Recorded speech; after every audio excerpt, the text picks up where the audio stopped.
put it in the mould. Let them dig among the bones, you know we want the gold. So, as we said before, we've got our faction sheets ready, we've got our table layout, we've got our figures in place. Let's look now at how the game actually runs. We use an activation system.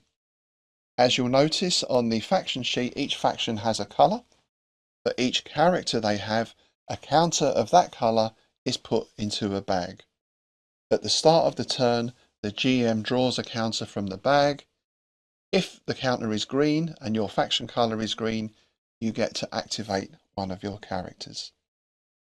Once that character has carried out their actions, another counter is drawn, and so on until all the counters are used up. That's the end of the turn. Now, you can only activate a character once, of course, and what we usually recommend is when a character is activated, you put that counter next to it just so that everyone knows that character has had its turn. What can a character do when it's activated? Everyone gets action points. The default is two action points. Just going back to our faction sheet again, we see we have M for move, and that is the movement for one action in centimetres. In other words, a character can spend one action point to walk 12 centimetres. If they use two action points, they walk for 24 centimetres. Characters can also run, of course, that increases their speed by 50%. So if they want to run for two action points, they get to move 36 centimetres. However, in some cases, in some types of terrain, there is a risk of tripping over if you are running, in which case the Game Master will call for a feat roll. I'll get onto that in a moment. And as we see here, we have a list of suggested actions at the back. For one action point, we have that basic move. You can drop prone, open a door, search a space, jump over something, pick a lock, pick up and eat something. You want to be careful with that one. Open a coffin, and so on. There are those actions that take 2 or more points, such as loading and firing a light crossbow. And also, of course, some spells might take 1 action point to cast, others may take 2 or even 4 or 6 in the case of a summoning ritual. So your counter colour is drawn out of the bag. You get to decide which of your unactivated characters you would like to activate. If you move, say for 1 action point, into contact with a character from another faction, then you can get into melee. Basically, it's 1 action point to attack and 1 to defend. This means normally you only get to attack once per turn. Now, I'll explain exactly how melee works when we get into our actual gameplay video, but basically you take the defense factor of the defender, you subtract the attack factor of the attacker, and that is the number or over you have to roll on a d20. There are some modifiers, of course. The character being attacked, if they haven't already activated, gets the option to activate at that point, and they will then use both their actions either in defending and counter-attacking. They can choose to double defend, or they can choose to defend and then try and withdraw from that combat, which involves a feat roll again. Now, I've mentioned feat rolls a couple of times there, so let's talk about those now, because they do form quite a big part of the game.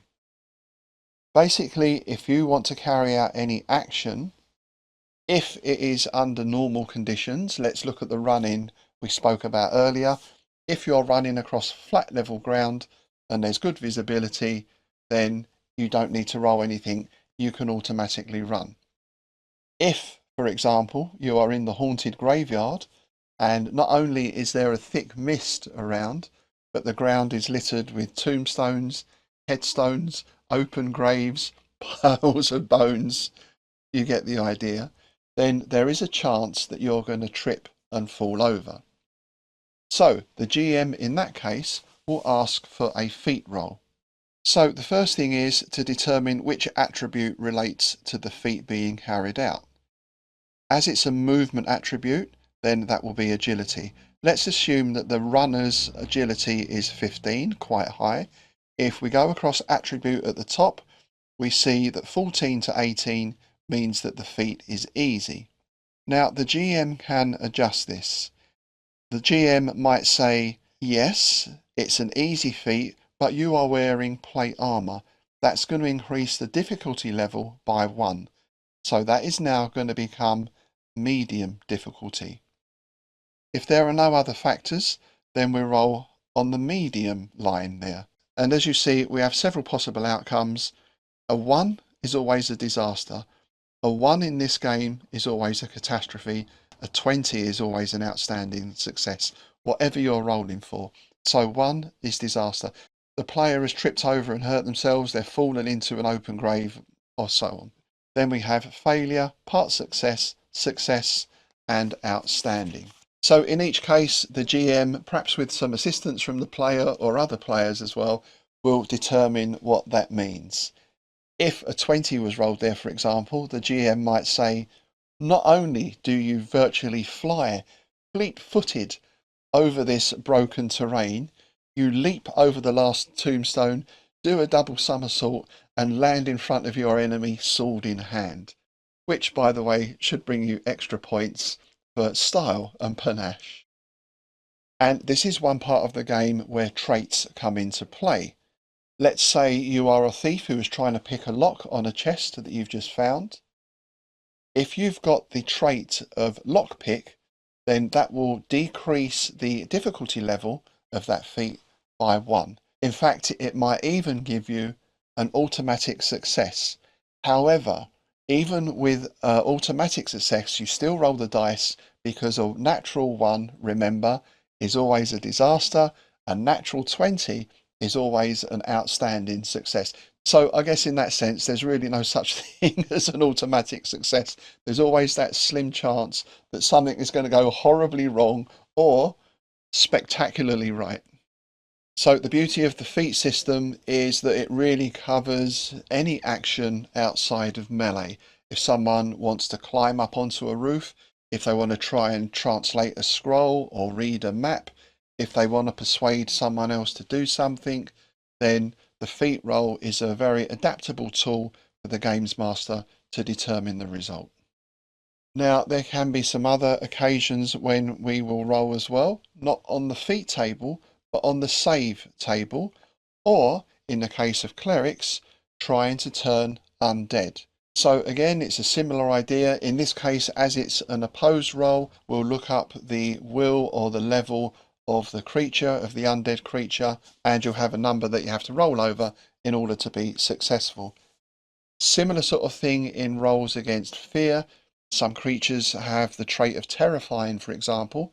When you first see them, you have to save versus fear in order to go in and attack them. If you fail, then you stand gibbering, or you might even run away. And you might also use the save table when it comes to magic, because of course there are spells that are cast at people, and in some cases the target will get a saving roll. So next time we'll look at the magic system.